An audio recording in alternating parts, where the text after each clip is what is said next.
reklamo ito nagmumula po sa katang-isip at maling layunin.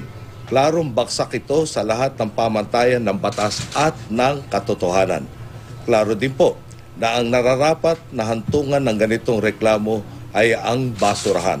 Ito ang sagot ni dating Pangulong Noynoy Aquino sa reklamong inihain ng Volunteers Against Crime and Corruption o VACC sa COMELEC. Sabi ng VACC, lumabag sa election ban si Aquino at ilang opisyal niya nang ipatupad noong April 4, 2016 ang Dengvaxia vaccination program, isang buwan bago ang presidential elections. We are confident that at the end of the day we will get justice for the Filipino people na inagrabyado dito sa anti-dengue program ng dating Administrasyong Aquino.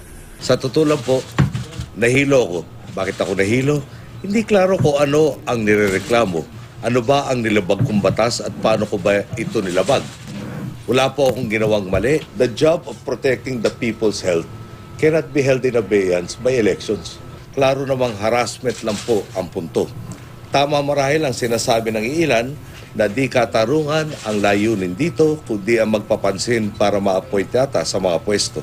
Paliwanag ni Aquino sa COMELEC, ang purchase order sa Dengvaxia na pirmahan noong March 9, 2016 bago pa magsimula ang election ban noong March 25, 2016. Sabi ni dating Health Secretary Janet Garin na kasama sa mga inireklamo, COMELEC daw ang nagsabing hindi kailangang kunan ng exemption sa election ban ang vaccination program. When we inquired, we were told na hindi kailangan ng exemption on the health programs, public health programs.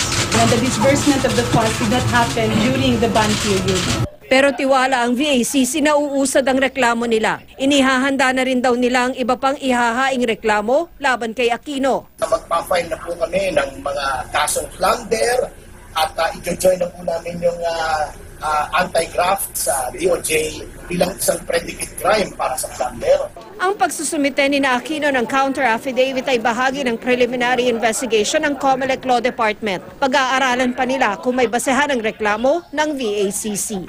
Tina Panganiban Perez, Nakatutok, 24 Oras.